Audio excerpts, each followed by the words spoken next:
Oke, baik. Selamat sore. Assalamualaikum warahmatullahi wabarakatuh. Hari ini kita masuk ke bagian modul absorpsi ya. Jadi absorpsi ini beda dengan distilasi. Ini kita akan membahas terkait kesetimbangan gas cair atau dasar atau konsep dari absorpsi. Absorpsi ya, pakai huruf B. Ini adalah konsep dasarnya adalah kesetimbangan gas cair.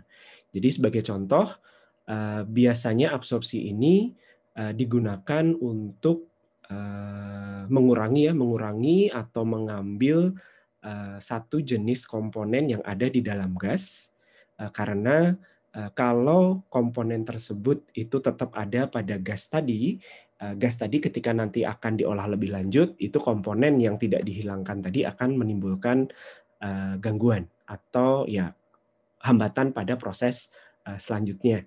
Nah, contohnya CO2 ya. Jadi CO2 ini umum ada di gas alam atau natural gas. Konsentrasi CO2 di gas alam itu sekitar 8 sampai 14%. Kalau jadi ppm berapa?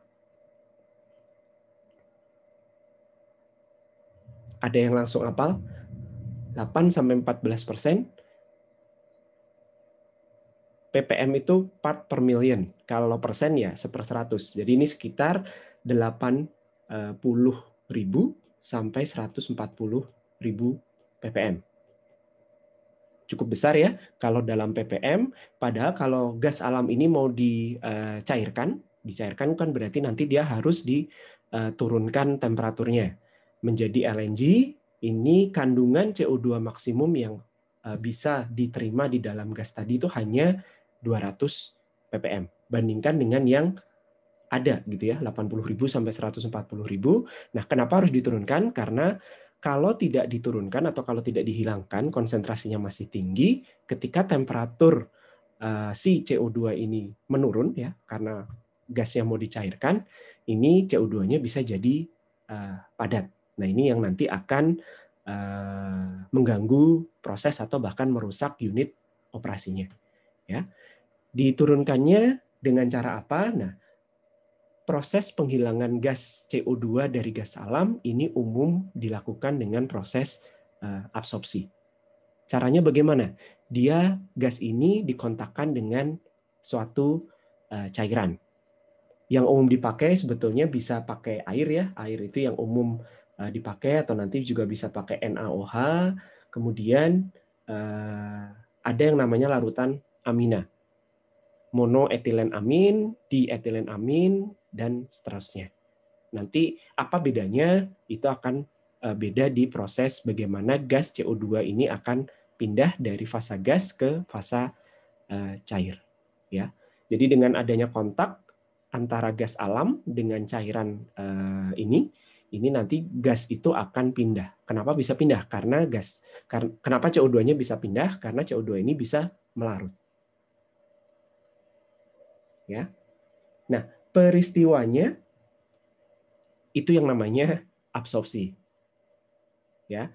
Di sini CO2 di dalam air itu sebetulnya wujudnya gas atau ya istilahnya dia larut di dalam cairan, kemudian karena kontaknya berjalan secara terus-menerus gitu ya. Jadi nanti cairan itu akan mengambil CO2 yang ada di dalam gas. Nah, tadi sudah disebutkan, yang paling murah adalah air. Kalau Anda menggunakan atau Anda mengabsorpsi CO2 menggunakan air, maka si gas CO2 ini hanya akan pindah saja. Ini yang disebut dengan proses absorpsi fisik. Ya, tidak ada terjadi reaksi kimia apapun antara CO2 dengan air, tapi yang terjadi hanya si CO2-nya ini melarut. Nah, kelarutan itu dipengaruhi oleh apa? Masih ingat? Suhu, Pak. Apa? Terlalu Suhu. pelan suaranya. Dipengaruhi oleh Suhu. temperatur dan satu lagi temennya temperatur biasanya apa? Pressure. Kanan, Pak. Kanan. Ya. Jadi nanti kalau absorpsinya itu hanya secara fisik saja, Anda mengatur temperatur dan tekanannya. Nah, kalau hanya menggunakan air, di mana proses pindahnya CO2 ini hanya secara fisik, kelarutan gas itu akan sangat kecil. Makanya ada yang namanya absorpsi kimia. Bedanya apa? Atau persamaannya dulu apa? Persamaannya adalah sama-sama CO2-nya ini pindah ke cairan dan sama-sama melarut. Tapi setelah melarut, pada absorpsi yang namanya absorpsi kimia ini, namanya absorpsi kimia ya, si CO2 ini akan bereaksi secara kimia dengan komponen yang ada di dalam larutan. Sehingga dia akan membentuk spesies atau senyawa baru gitu ya. Nah, ketika CO2-nya sudah bereaksi dengan senyawa yang ada di dalam larutan tadi, maka konsentrasi CO2 di dalam larutan itu akan berkurang, kan? Nah, karena akan berkurang, sementara senyawa kimia yang bisa bereaksi dengan CO2 itu masih tersisa, maka si CO2-nya masih bisa pindah dari gas ke cairan. Nah, sehingga kalau prosesnya adalah absorpsi kimia, yang menentukan itu nanti adalah jumlah atau konsentrasi senyawa kimia yang nanti digunakan untuk bereaksi dengan si CO2. Kebayang ya bedanya antara absorpsi fisik. Kalau absorpsi fisik ini hanya pindah saja karena memang kelarutan di cairan itu lebih besar. Dia punya kelarutan lebih besar di cairan, walaupun kelarutan di cairan ini secara value itu kecil. Ini akan sangat dipengaruhi oleh temperatur dan tekanan sistem. Sementara kalau absorpsi kimia, Anda bisa lebih banyak memindahkan CO2-nya dari gas ke cair. Karena CO2-nya bisa diikat dengan senyawa kimia yang ada di dalam larutan. Ya, komponennya pindah dari gas ke cair. Nah, di sini Anda masih ingat ya, jadi apa bedanya dengan distilasi? Kalau absorpsi itu kan kesetimbangan gas cair, kalau distilasi itu adalah uap cair.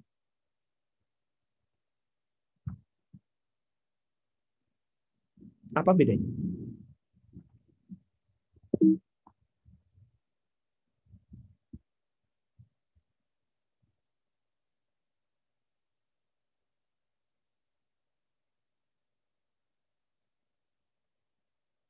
Ada yang masih ingat? Jadi beda prinsip utamanya apa? Separating agent, Pak. Gimana? Beda di separating agent-nya. Ya, betul. Bagaimana bedanya? Kalau uap cair pakai perbedaan titik tidih, kalau gas cair ada cairan penyerap gitu, Pak. Ya, jadi kalau distilasi atau uap cair, separating agent-nya adalah energi, temperatur gitu ya. Jadi Anda menaikkan energi si komponen yang mau dipisahkan, nanti komponennya ada yang berubah menjadi uap karena temperaturnya naik, sehingga nanti ada spesies di dalam komponen tadi yang lebih suka untuk pindah ke uap. Sementara kalau yang diabsorpsi, di sini Anda memberikan separating agent-nya berupa suatu bahan tambahan. Ya, jadi di sini Anda ya walaupun nanti Anda tetap akan menggunakan temperatur dan tekanan ya, terutama untuk absorpsi fisik, tapi tidak setinggi ketika Anda menggunakan distilasi. Ya, tapi kekurangannya adalah Anda membutuhkan bahan tambahan, perlu chemical tambahan. Ya, kira-kira itu beda utamanya antara absorpsi dengan distilasi. Nah, lalu ini masih contohnya CO2 ya. Jadi kalau yang secara komersial itu kalau CO2 ini menggunakan absorpsi kimia. Tadi ada disebut ya, ada amina jenisnya juga macam-macam. Terus ada Na2 potasium karbonat, ada NaOH dan lain sebagainya. Nah, ya, jadi fungsinya adalah menurunkan CO2 yang ada di gasnya. Dipindahkan ke larutan atau cairan. Nah, kalau larutan atau cairan ini hanya sekali pakai, kan pastinya boros ya. Jadi biasanya proses absorpsi ini akan digabung atau dilengkapi juga dengan proses, kalau kebalikannya namanya apa? Ada yang tahu? Lawannya desorpsi, ya, atau sering juga disebut dengan stripping. Ya, kebalikannya kalau ini. Jadi yang kalau desorpsi atau stripping itu adalah proses di mana Anda ingin mengeluarkan komponen dari suatu cairan dengan cara dikontakkan dengan gas. Fungsinya buat apa? Biar cairannya ini nanti bisa dipakai lagi. Nah, kalau proses absorpsinya itu berdasarkan mekanisme absorpsi yang fisik saja, berarti kan tadi Anda mengatur P dan T ya.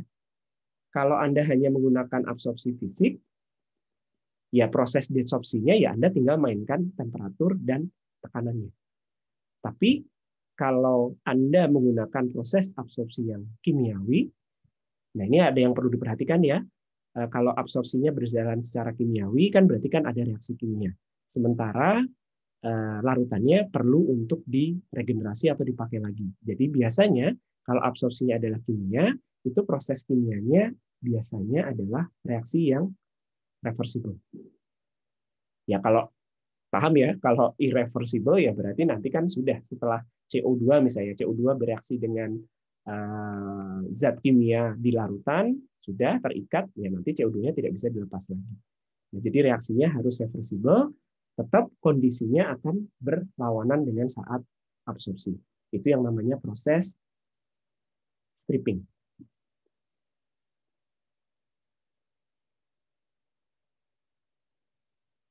Oke? Kalian sudah pernah kunjungan pabrik sebelum masa pandemi?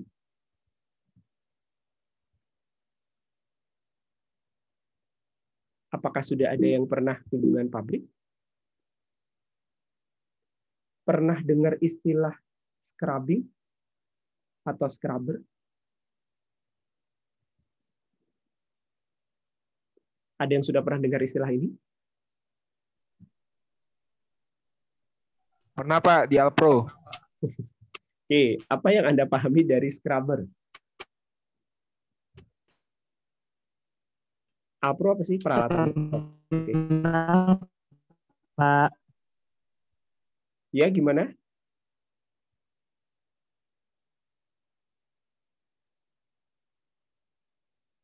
Apa bedanya absorpsi atau absorber dengan scrubber gitu ya? Misalnya kalian baca di buku Alpro atau pas Anda mungkin pernah kunjungan ke suatu pabrik kimia, ditunjukkan, oh itu kolom absorber, oh itu kolom scrubber. Apa bedanya? Ada yang tahu nggak?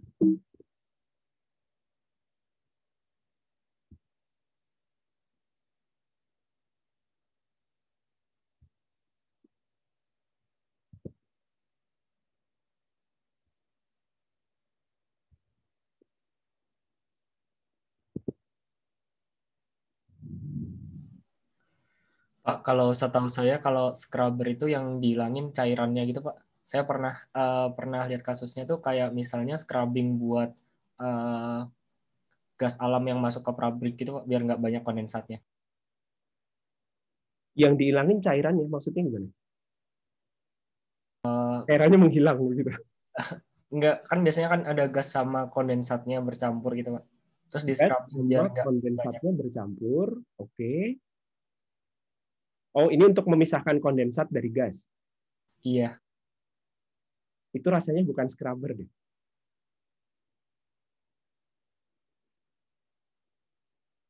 Kalau scrubber prosesnya sama ya. Jadi sebetulnya absorber dengan scrubber itu adalah menyatakan proses yang sama. Anda mau mengambil suatu komponen dari gas dengan cara tabrakan atau dikontakkan dengan suatu cairan.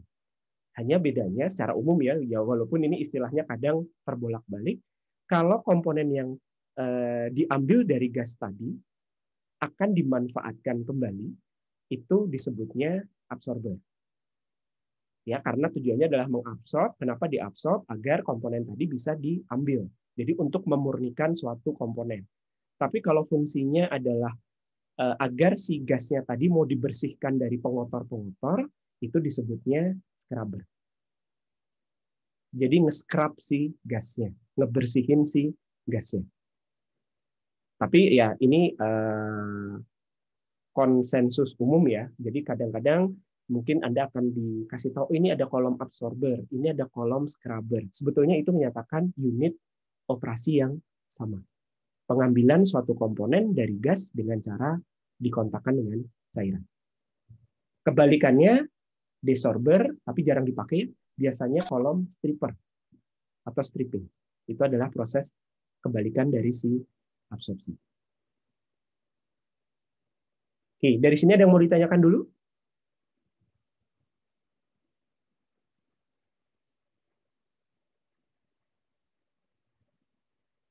Kalau tidak ada, saya lanjutkan ya. Nah, tadi sudah disebutkan ya, absorpsi itu bisa secara fisik, bisa secara kimia.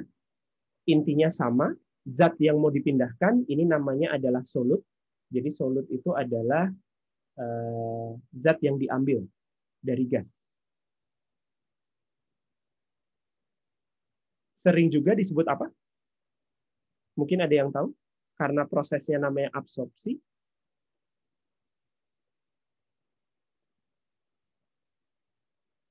Sering juga disebut dengan absorban. Tapi belibet ya ngomongnya. Jadi untuk kuliah ini biasanya dipakai istilah solut. Ya, ini menyatakan komponen yang mau dipindahkan dari gas ke cair. Nah, nanti dia akan pindah ke cairan. Nah, cairan ini namanya solvent atau absorben, tapi juga jarang dipakai. Biar nggak bingung dengan adsorben. Jadi sering juga disebut dengan solvent. Solut akan pindah ke cairan. Kalau fisik dia akan terlarut saja. Kalau kimia berarti dia akan bereaksi. Itu prinsip utamanya. Nah, untuk kuliah ini kita hanya akan membahas absorpsi yang fisik. Karena yang berbasis kesetimbangan.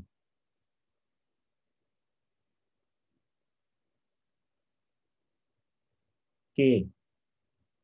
Absorpsi fisik, jumlah gas yang terlarut, maksudnya gas ini makin banyak yang bisa berpindah ke cairan, ini akan meningkat, jumlahnya akan meningkat kalau temperaturnya tekanannya dinaikkan atau temperaturnya diturunkan.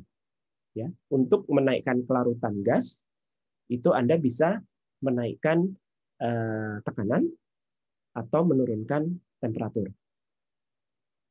Oke ya, jadi seperti itu sehingga proses absorpsi ini akan dijalankan umumnya pada tekanan yang cukup tinggi dan temperatur yang cukup rendah. Sementara regenerasi atau desorpsinya ya berarti Anda naikkan temperatur atau menurunkan tekanan, temperaturnya dinaikkan. Untuk yang absorpsi fisik. Kalau yang absorpsi kimia tadi sudah disebutkan, untuk regenerasi berarti reaksi kimianya harus yang reversible, kondisinya harus yang kebalikan dari kondisi absorpsi. Ini suara saya apakah masih kedengaran? Masih, Pak. Masih, Pak. Oke, soalnya di rumah saya hujan deras. Oke ya, saya lanjutkan. Nah, sekarang perpindahan dari gas ke cair ini kan nanti akan dipengaruhi oleh yang namanya kesetimbangan gas cair. Jadi Anda bisa membuat kurva ya seperti yang ada di gambar. Ini menghubungkan antara kondisi di gas dan kondisi di cair. Yang di gas ini biasanya dinyatakan dalam tekanan parsial. Sementara kalau di cairan dinyatakan dalam fraksi mol. Ya, lebih umum dinyatakannya seperti itu. Ini dua-duanya menyatakan apa sih sebetulnya?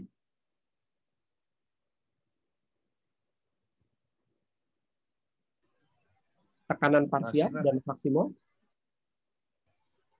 Konsentrasi, Pak. Konsentrasi, ya betul. Ya, konsentrasi komponen A, atau kalau yang contoh tadi ya berarti konsentrasi komponen CO2. Di gas itu dinyatakan sebagai tekanan parsial CO2, di cairannya dinyatakan sebagai fraksi mol CO2.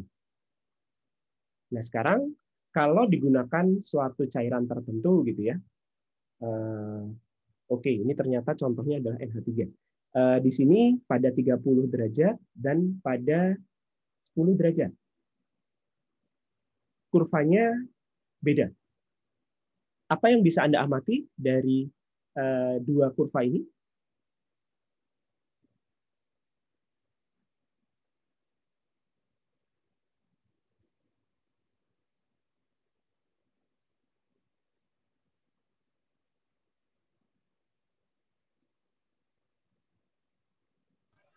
Saat suhu diturunkan, konsentrasi di cairannya bisa meningkat, Pak. Saat temperaturnya diturunkan, konsentrasi di cairannya bisa meningkat. Oke, ya. Jadi kan Anda bisa melihat, Anda bandingkan antara titik ini dengan titik ini, gitu ya. Oke, pada titik yang di atas, kemudian pada kurva, ini kurva kesetimbangan ya, kurva kesetimbangan gas cair, pada garis yang di atas, atau yang bawah deh, yang bawah kan karena motong di dua garisnya lebih enak. Yang di bawah ini kan berpotongan dengan kurva yang pertama di sini, kurva yang kedua di sini. Artinya adalah pada saat kesetimbangan, ya, pada kondisi kesetimbangan, pada temperatur yang lebih rendah, Anda bisa dapatkan gas komponen yang mau dipisahkan tadi pada konsentrasi yang lebih tinggi.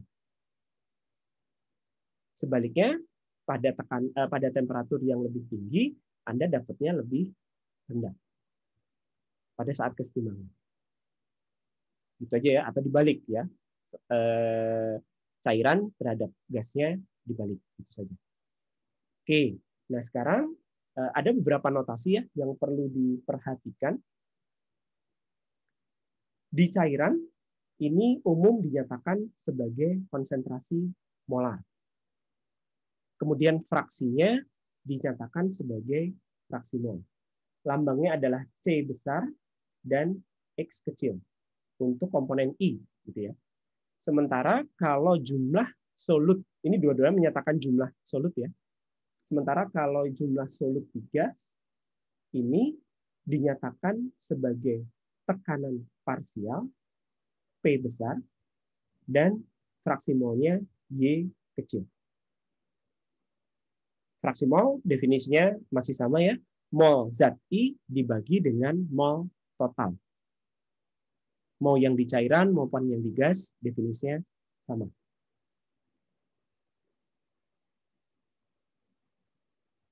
Oke. Nah sekarang absorpsi itu biasanya berlangsung atau berjalan pada kondisi konsentrasi yang rendah. Kemudian kandungan zat solutnya ya, kandungan solut di dalam gas itu maksudnya konsentrasi yang rendah ini gas yang mau konsentrasi komponen di dalam gas ya. Ini sekitar 15 sampai 20% mol. Bandingkan dengan distilasi, distilasi kemarin bisa sampai berapa? Di umpan, ini maksudnya umpan nih. Di soal ujian, berapa? Masih ingat?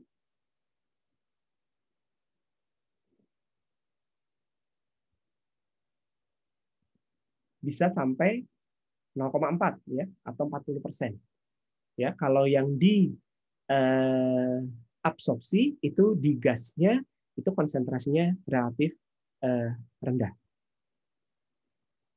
Sekitar hanya 15-20% ya, plus minus ya. Nah, di sini berlaku hubungan kesetimbangan ya, kurva kesetimbangan ini didapatnya dari persamaan Henry atau hukum Henry, bahwa tekanan parsial dari suatu komponen itu akan sebanding dengan fraksi mol X tadi apa? Di cairan. Hati-hati ya. Fraksi mol I, tekanan parsial I, fraksi mol I di cairan. Nah, kesebandingannya itu adalah konstanta Henry.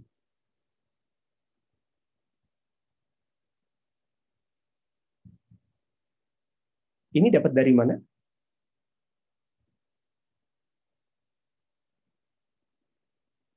Anda pernah belajar konstanta Henry di mana? Termo, Pak. Ya, ini data konstanta Henry itu adalah termasuk data termodinamika dari suatu komponen. Ya, jadi kurva ini, kurva kesetimbangan ini Anda bisa buat dari konstanta Henry atau dari persamaan hukum Henry. Nah, ini hanya berlaku pada konsentrasi yang rendah. Sehingga di proses absorpsi ini kita bisa gunakan persamaan Henry. Oke ya. Ada yang mau ditanyakan dulu? Pak, mau bertanya, Pak. Silahkan. Tadi kenapa, Pak, yang di kondisi konsentrasi rendah agak nggak nangkep saya, Pak? Maaf. Maksudnya? Kenapa harus konsentrasi rendah gitu, Pak? Oh, bukan harus. Jadi memang absorpsi ini secara umum diterapkan kalau umpannya kan gasnya, umpannya ini memiliki konsentrasi komponen yang mau dipisahkan yang cukup rendah. Secara umum seperti itu. Kalau tinggi bisa atau tidak? Kalau tinggi sebetulnya bisa. Jadi kalau gas itu punya konsentrasi yang konsentrasi komponen yang konsentrasinya cukup tinggi gitu ya, lalu Anda mau ambil dengan proses absorpsi itu bisa, tapi biasanya ya ini akan sulit dalam kurva kesetimbangannya. Karena mencari kurva hukum Henry ini akan hukum Henry ini deviasinya akan sangat besar ketika pada konsentrasi yang tinggi. Masih ingat nggak alasannya kenapa?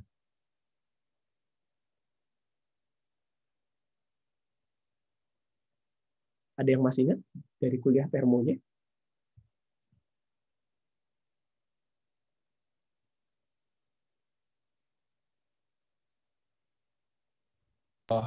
Interaksi antar molekul, Pak. Interaksi antar molekul. Terus dia akan menyebabkan, masih ingat hukum Raoult ya? Jadi ini ada hubungannya dengan hukum Raoult. Hukum Raoult juga campuran ideal itu juga akan lebih berlaku ya pada konsentrasi yang rendah. Sehingga tekanan parsial ini akan sebanding dengan konsentrasi atau fraksi mol dari komponen tadi. Nah, jadi masalahnya adalah ketika Anda mau menggunakan proses absorpsi, ini Anda butuh punya kurva kesetimbangan. Selain kurva operasi, nanti kita akan bahas kurva operasi di belakang. Nah, kurva kesetimbangan ini, asal ada datanya, nggak apa-apa. Jadi Anda sebetulnya bisa juga menggunakan absorpsi pada kondisi umpan yang konsentrasinya cukup tinggi. Asal kurva kesetimbangan untuk umpan komponen tadi, itu Anda punya. Tapi kalau tidak punya, itu biasanya Anda bisa buat dari persamaan Henry. Nah, persamaan Henry ini hanya berlaku pada konsentrasi rendah.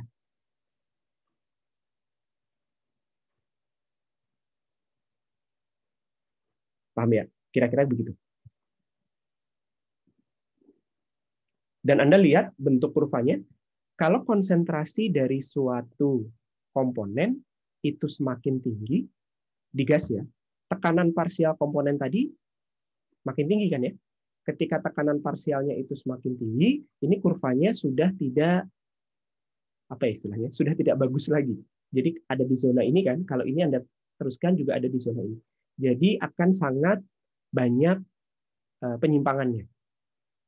Dan ketika pada konsentrasi tinggi, kenaikan konsentrasi terhadap kenaikan tekanan parsial itu sudah banyak penyimpangannya.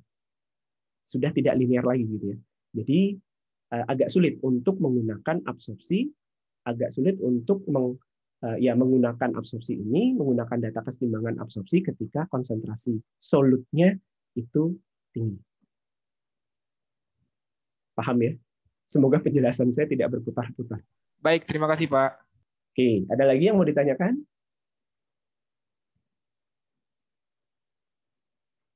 Kalau tidak ada, kita lanjut ke jenis hardware-nya. Jadi sebetulnya yang terpenting dari proses absorpsi, ya, absorpsi itu bisa berjalan dengan baik. Kira-kira apa syaratnya?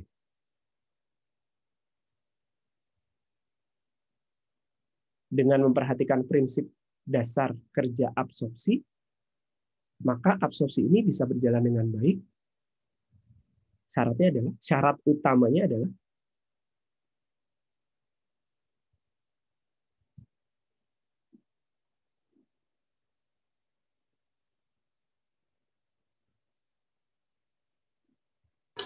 terjadi kontak antara gas dan cair, Pak.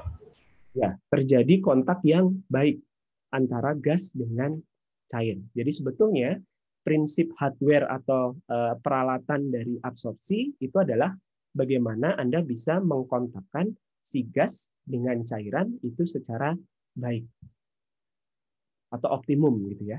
Jadi alatnya pun itu akan bekerja dengan prinsip itu. Ya. Kemudian ya secara alami gas ngalirnya dari bawah ke atas ya. Kemudian cairan itu dari atas ke bawah atau ini disebutnya dengan counter current. Masih ingat ya? Walaupun nanti memang ada beberapa alat absorpsi yang dioperasikannya co-current. Tapi secara alami biasanya dioperasikannya adalah counter current. Gas itu dari bawah dia akan ke atas, sementara cairannya itu dari atas akan ke bawah. Nah, bentuknya apa saja? Secara umum ada 3. Yang pertama itu adalah bubble column. Atau kolom gelembung. Kalau kolom gelembung, ya bentuknya sederhana saja ya. Anda punya pipa, kemudian gasnya dari atas, cairannya dari bawah. Nah, gasnya ini dikasih plat yang bolong-bolong ya, itu namanya sparger gitu. Sehingga nanti dia akan menjadi gelembung. Kemudian nanti cairannya kontak dari atas. Kenapa harus dibuat dalam gelembung? Menaikkan luas kontak. Dengan menaikkan luas kontak, maka perpindahan dari gas ke cair akan lebih baik. 1, itu bentuk kolom absorpsi gelembung. Yang kedua bentuknya tray kolom. Udah ngumpulin tray kolom kan ya, jadi mestinya udah tahu. Ini sama seperti distilasi. Kan fungsi tray kolom di distilasi pun itu untuk memberikan kontak yang baik antara cairan dengan uap. Ini juga antara cairan dengan gas. Ada tray-nya. Tray-nya itu bisa bentuknya bubble cap, bisa bentuknya shift tray, Pak Udin sudah jelasin ya. Kemudian ada downcomer, ada bagian hold up-nya dan lain sebagainya. Mirip sekali dengan kolom distilasi. Nah, yang akan kita bahas karena ini sudah dibahas di kolom distilasi, untuk absorpsi sekarang kita akan bahas yang namanya kolom isian atau pack column. Kira-kira bentuk skemanya adalah seperti ini. Gasnya masuk dari bawah, keluar ya dari atas gitu ya. Kemudian cairannya dari atas, keluar dari bawah. Cairan tadi ya namanya adalah solvent atau sering juga disebut dengan cairan penyerap. Masuk itu kondisinya lean Lean solution artinya tahu ya? Ini adalah miskin dari komponen yang mau diambil dari gas. Makanya namanya lean solution. Atau bahkan tidak ada sama sekali. Jadi cairan penyerap itu bisa mengandung komponen yang ada di dalam gas tadi, bisa mengandung solut dalam konsentrasi kecil tentunya ya, atau sama sekali tidak mengandung solut. Sehingga nanti ketika di dalam kolom, jadi kolom bentuknya pipa, nanti di dalam kolom ini akan diisi yang namanya packing. Bentuk-bentuk packing kita lihat setelah ini. Nah, packing ini nanti akan membantu kontak antara si gas dengan solvent, sehingga solutnya bisa pindah ke solvent, sehingga keluar solventnya ini berada dalam kondisi rich solution. Rich solution ya maksudnya konsentrasi solut di cairan akan naik. Oke ya. Fungsi packing tadi memudahkan kontak dan menyebabkan intimate kontak. Jadi kontak yang baik antara cair dengan gas.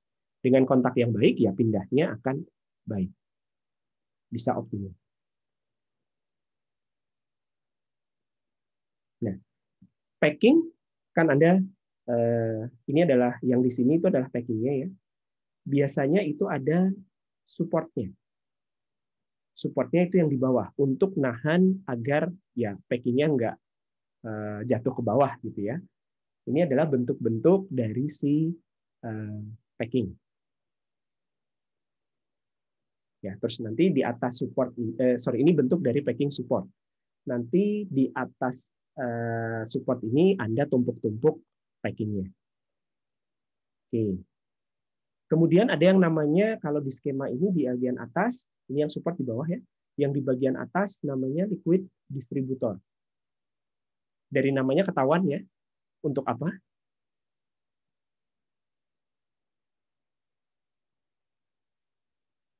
Liquid distributor. Untuk apa kira-kira? Menyebar cairannya, Pak. Menyebarkan cairannya. Ya, betul. Jadi, kenapa harus disebar? Agar, ya tadi, di sini kan Anda punya cairan, di bawahnya kan gas ngalir ke atas, cairannya ngalir ke bawah, sehingga sebelum kontak dengan gas di antara packing, kontaknya kan berlangsung di ruang-ruang di antara packing ya. Nah, ini cairannya bisa tersebar dengan baik. Jadi nggak hanya bahasa Jawanya tuh nggak hanya ngerocok ke bawah gitu ya. Tidak hanya langsung ngalir. Kalau tidak ada distributor, apa yang terjadi? Tidak semua packing itu akan terbasahi oleh cairan. Sehingga meratakan aliran si solvent. Kenapa perlu liquid distributor? Bentuknya macam-macam. Oke, sekarang packingnya sendiri ya fungsinya adalah untuk menjadi tempat kontaknya antara gas dengan cairan. Kontaknya di mana ya di antara packing. Packing itu benda padat yang disusun gitu ya. Jadi syaratnya apa? Bisa memberikan luas kontak yang baik tentunya ya.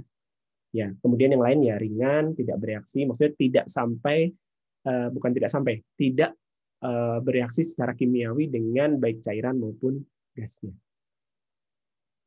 Oke. Kemudian bagaimana packing itu disusun? Apa jenis packingnya? Itu ada yang disusun secara random dan secara terstruktur. Kalau random ini ya random gitu. Maksudnya kan tadi di bawah ada supportnya ya. Jadi terus si random packing ini ditata, ya walaupun ditata tapi bentuknya kan tidak teratur gitu ya. Ada misalnya Anda menggunakan racing ring, ada yang bentuknya nanti buletan yang ngadep ke atas, ada yang ngadep ke samping gitu ya. Dan sebagainya. Kemudian nah kayak gini. Disusun. Jadi orientasi dari si packingnya ini kan tidak sama satu dengan yang lain. Efeknya apa sih kalau tidak sama?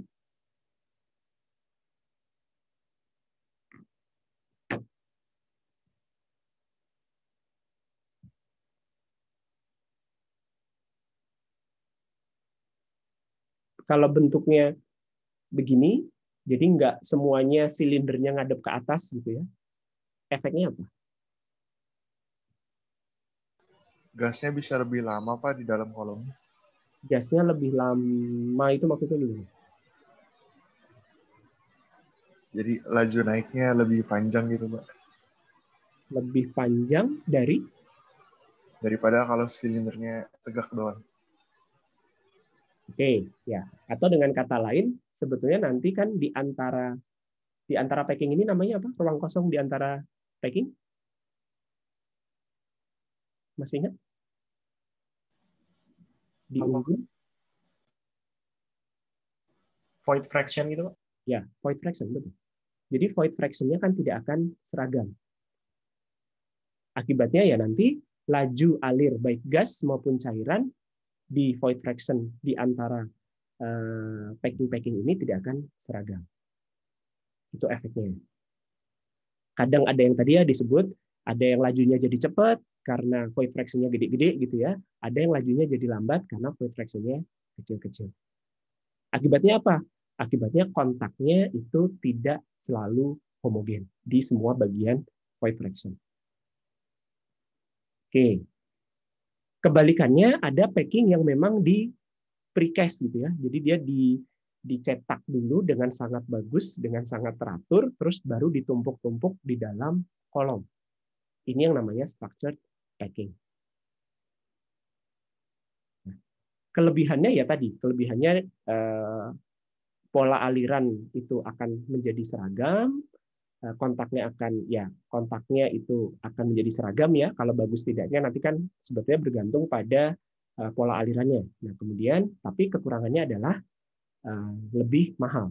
Biasanya structure packing ini karena butuh dicetak terlebih dahulu itu lebih mahal. Dicetaknya kan menyesuaikan ukuran kolomnya. Kalau ini kan kecil-kecil ya, jadi nggak usah, jadi bisa dicetak dalam jumlah banyak, baru diisikan ke kolom.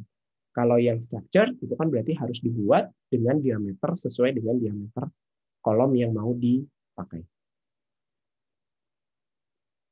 Oke, penampakannya secara visual Anda bisa lihat di sini. Ya, jadi ini sebetulnya campuran ya. Yang di bawah itu contoh kalau menggunakan tray. Kemudian yang agak ke atas ini adalah yang sistemnya tray. Yang ke atas itu adalah random packing. Yang lebih di atas ini adalah random packing menggunakan jenis packing yang pourings gitu. Terus yang di atasnya lagi itu adalah yang structure. Nah, bergantung pada ketinggian kolom, tadi Anda ingat ya, di atas itu dipasang liquid distributor. Gunanya adalah untuk meratakan aliran si cairan. Nah, kalau kolomnya itu cukup tinggi, ini biasanya di tengah-tengah ada yang namanya redistributor. Jadi dipasang lagi gitu ya. Untuk ya kembali lagi mengatur mungkin selama dia lewat packing, alirannya sudah kemana-mana gitu ya. Jadi kalau sudah terlalu panjang, itu biasa nanti pola alirannya menjadi tidak bagus. Sehingga nanti di beberapa bagian di tengah-tengah itu dipasang yang namanya redistributor. Oke. Nah, secara umum perbandingan antara kolom tray dengan kolom packing ini seperti ini. Anda bisa lihat, Anda bisa bandingkan apa kelebihan dan kekurangan dari masing-masing jenis kolom.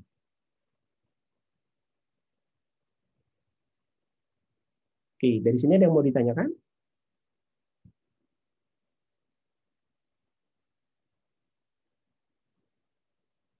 Oke, ini sudah ya. Jadi tadi ada istilahnya channeling, betul ya? Channeling itu adalah karena random packing ini memiliki void fraction yang di tiap bagiannya itu tidak sama bentuknya, sehingga ada daerah yang alirannya kecepatan, ada daerah yang alirannya terlalu lambat. Ini yang namanya channeling. Efeknya apa? Ya kontaknya menjadi tidak bagus. Selain kontaknya tidak bagus, aliran itu yang menjadi polanya tidak bagus, sehingga tadi perlu tambah redistributor. Oke, dari sini dulu ada yang mau ditanyakan? Pak, tadi yang redistributor tuh buat apa ya dan kenapa ada tadi? Oke, Redistributor itu adalah untuk meratakan aliran si cairan. Jadi Anda bayangkan ya, cairan kan ya begitu ya bentuknya. Nah, ketika dia lewat distributor di atas, dia akan kayak di spray, kayak shower gitu ya. Di spray sehingga alirannya akan lebih luas, dia bisa mengalir ke semua bagian packing. Nah, kalau dia sudah lewat packing cukup panjang gitu ya, makin ke bawah, itu kan nanti kan apalagi kalau Anda menggunakan random packing, itu kan ada yang fenomena channeling tadi. Ada di bagian tertentu di mana cairan itu mengalir lebih cepat, di bagian tertentu lebih lambat. Nah, kalau itu terus ke bawah panjang sekali, kan kontaknya makin tidak bagus. Sehingga di tengah-tengah diatur lagi dengan yang namanya redistributor. Jadi dia kayak dikumpulin di satu piping tertentu kecil gitu ya, lalu masuk ke redistributor, nanti dia nyebar lagi. Seperti itu. Jadi Baik, buat cairannya. Ada lagi? Pak mau bertanya Pak. Yuk. Tadi yang di sini katanya ada parameter yang sukar diramal tuh apa ya Pak? Di mana? Di mana? Itu Pak. Ini kiri. Tadi sebelumnya Pak. Di tabel itu di perancangannya Pak. Ada parameter yang sukar diramal. Itu apa ya Pak? Oke. Ini karena kalau Anda menggunakan ini kayaknya ya, nanti saya cek lagi deh. Ini lebih ke jumlah tahapnya. Jadi nanti ketika Anda merancang kolom absorpsi itu sama seperti merancang kolom distilasi. Jadi karena proses kontak itu kan berjalan kontinu ya dari satu bagian ke bagian yang lain. Nah, sehingga nanti Anda bisa merancang atau salah satu parameter perancangan kolom absorpsi itu adalah jumlah tahap, ada berapa tahap gitu sampai tercapai kondisi yang diinginkan. Nah, kalau menggunakan tray itu akan lebih kelihatan tahapannya. Bangunnya pun akan lebih kelihatan. Anda hitung pakai metode tertentu, ketemu sekian tahap, kemudian sekian tahap ini ya secara real Anda bangun menjadi tray gitu kan. Sama seperti yang kolom distilasi. Nah, kalau yang packing, maaf, itu kan nanti Anda juga menghitung jumlah tahapan absorpsinya. Nah, tapi nanti tahapan absorpsi ini Anda konversi menjadi kira-kira untuk sekian tahap, ketinggian dari kolom packingnya sekian. Kalau packing kan Anda tidak secara benerannya, kolom aslinya itu kan bentuknya bukan tahapan-tahapan ya, tapi terus gitu. Nah, ini ada beberapa penyimpangan antara yang hasil perhitungan menentukan jumlah tahap packing kemudian menjadi bentuk kolom packing. Rasanya sih yang itu. Oh ya, makasih Pak. Oke. Ada lagi? Pak mau tanya Pak. Yuk. Ini kan berarti absorpsi itu bisa dilakukan di tray dan packing gitu kan Pak di dua kolom tersebut. Terus di sini aja kalau dilihat perbandingannya kalau pakai tray itu kayaknya lebih preferable gitu loh Pak. Terus kenapa masih ada kolom packing gitu? Apakah emang ada suatu komponen yang harus dilakukan proses pemisahannya itu di packing gitu Pak atau gimana? Oke, betul. Kalau ngelihat ini saja pasti milih tray, ya kan? Tapi biasanya orang tuh kalau disuruh milih secara real, pertimbangan utama apa? Harga ya Pak? Harga, betul. Terutama kalau kayak tadi CO2 atau cairan gas itu kan biasanya yang mau diambil kan antara CO2, NH3, H2S gitu ya. Sifatnya apa sih?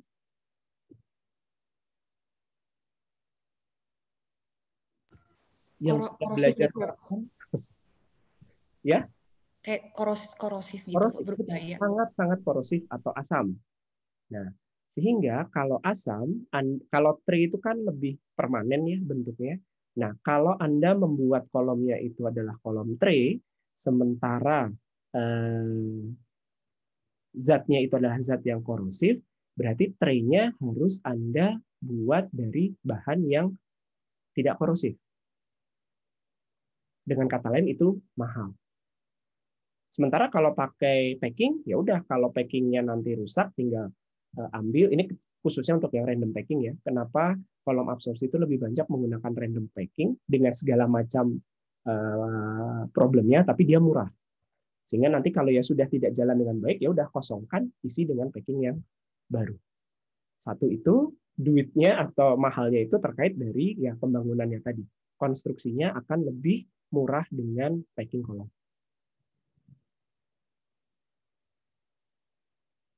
Oke.